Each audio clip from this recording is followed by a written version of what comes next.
Hello दोस्तों, welcome to my channel Kartik one. और दोस्तों, आज मैं आपको सुनाने वाला हूँ जिन से जुड़ी एक सच्ची रहस्यमयी घटना जो कि इंडिया में ही घटी थी।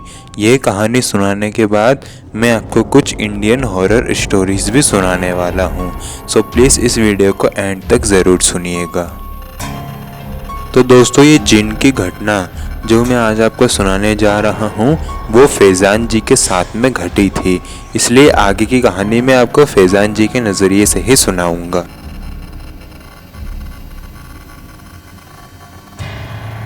हेलो दोस्तों, मेरा नाम फैज़ान है। मैं कानपुर शहर का रहने वाला हूँ।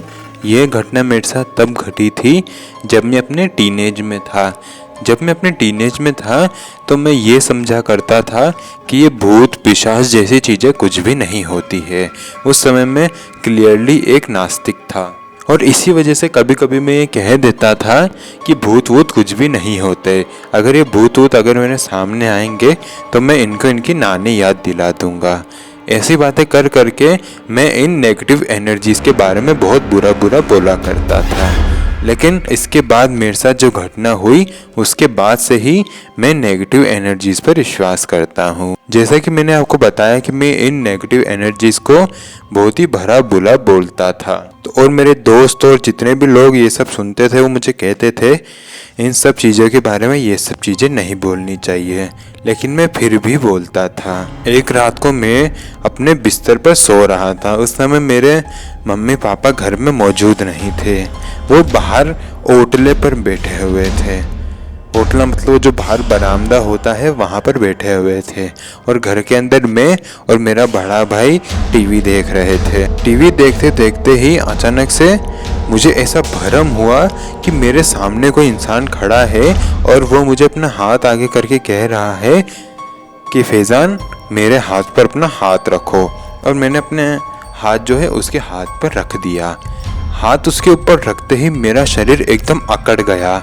मैं सिर्फ देख पा रहा था, ना तो कुछ बोल पा रहा था और ना ही हिल डुल पा रहा था। मुझे बहुत ही ज़्यादा डर लगने लग गया था क्योंकि अकड़ जाने के बाद मेरे कानों में बहुत सारे आवाज़ें आ रही थी, हंसने की, रोने की, चीखने की। ये आवाज़ें कम से कम 5 मिनट तक तो चली ही होंगी। फिर अचानक से मेरा शरीर जो है नॉर्मल हो गया। मेरे पास बैठे मेरे बड़े भाई को मैंने बोला कि तुम्हें वो रोने की आवाज़ आई थी क्या? तो मेरे भाई ने बोला कि कौन सी आवाज़ है? मैंने कोई आवाज़ें नहीं सुनी। लेकिन मुझे आज भी याद है कि वो जो आवाज़ें मेरे कानों तक आ रही थी वो कोई वहम नहीं था। ये बात जाके सीधा मैंने अपनी माँ को बताई। मेरी माँ मेरी बात सुनकर एकदम से डर गई।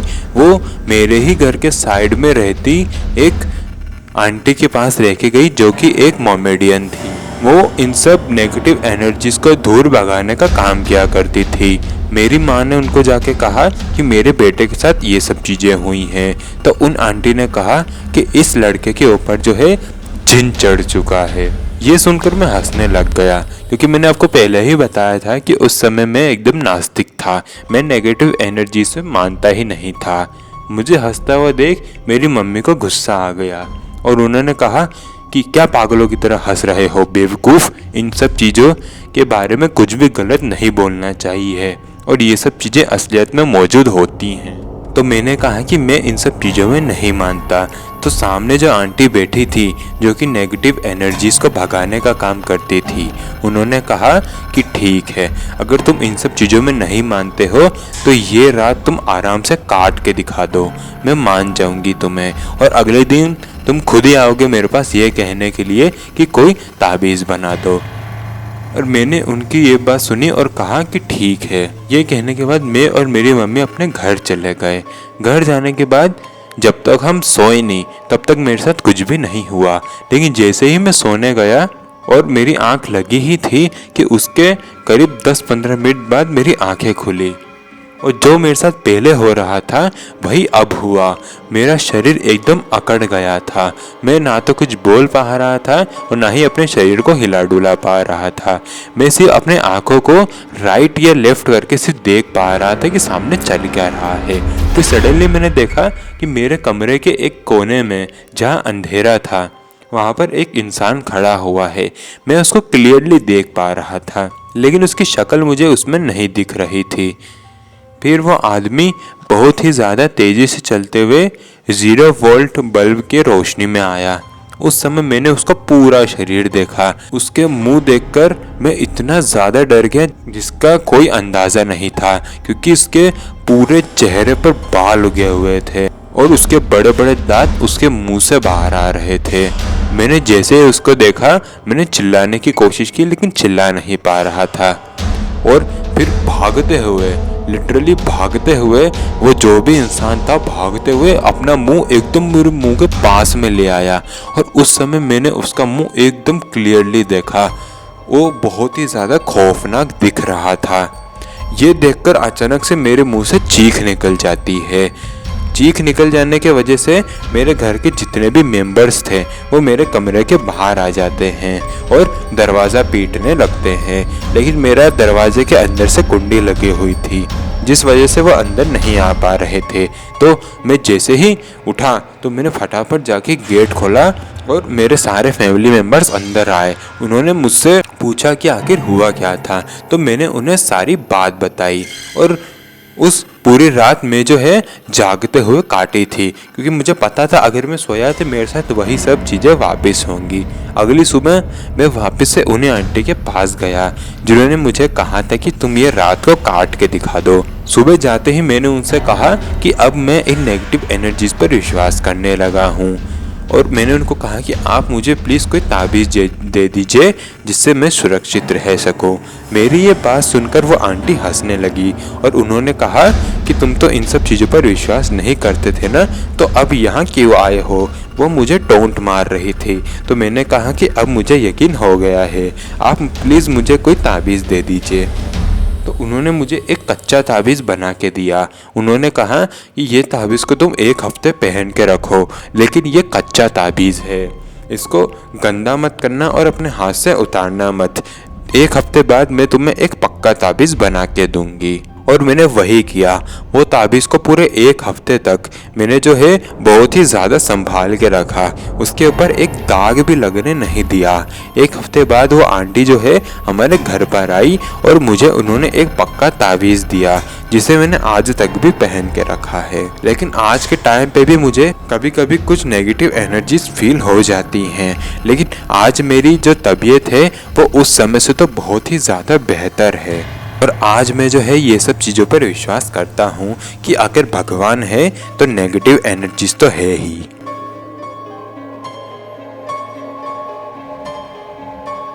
दोस्तों, अभी आपने जो कहानी सुनी थी वो फैज़ान जी के साथ में घटी थी, जिसमें उनका सामना एक जिन से हो गया था। ये कहानी आपको कैसी लगी प्लीज़ मुझे नीचे कमेंट करके बताइएगा। और अब बारी आती है कुछ इंडियन हॉरर स्टोरीज को सुनाने की। और ये पहली घटना जो मैं आपको सुनाने जा रहा हूँ वो संजय जी के साथ में घटी है, और आगे की कहानी मैं आपको संजय जी के नज़रिए से ही सुनाऊंगा। हेलो, मेरा नाम संजय है। ये घटना मेरे साथ लॉकडाउन के वक्त में घटी थी। दरअसल हुआ ये था कि लॉकडाउन के वक्त में कोरोना की वजह से हमारे घर में मेरे छोटे भाई की जो है मौत हो गई थी, और उसके वजह से हमारा पूरा परिवार जो है एकदम सदमे में था।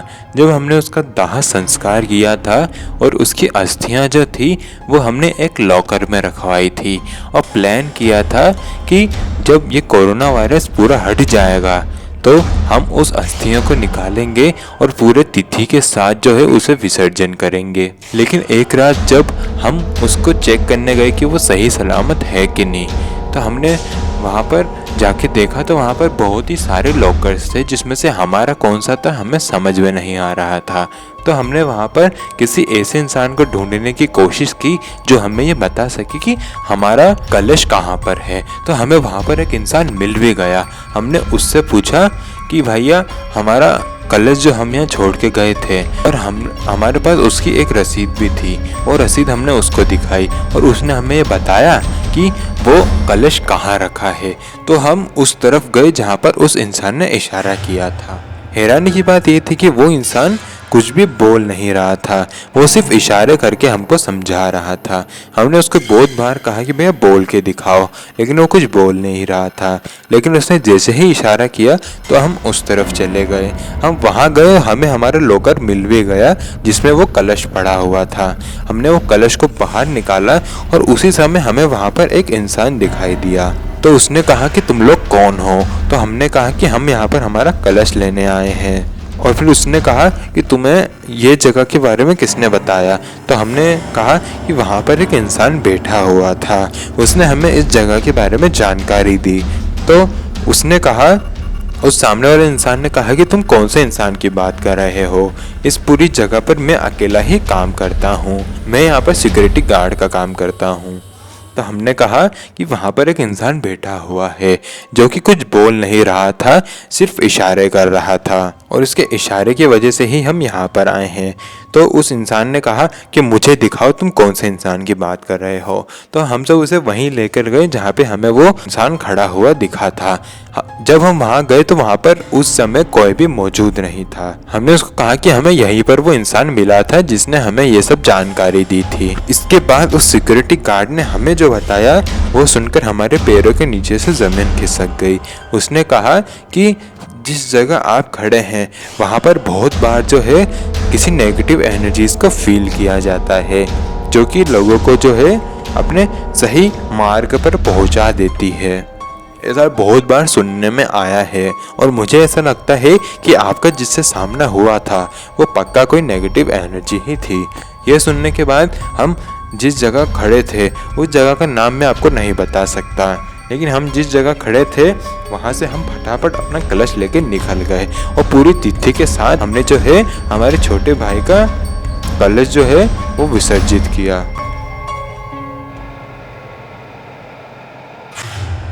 दोस्तों, ये अगली घटना जो मैं आपको सुनाने जा रहा हूँ वो राहुल जी के साथ में घटी थी, जो कि ओडिशा में रहते हैं, और आगे की कहानी मैं आपको राहुल जी के नज़रिए से ही सुनाऊंगा।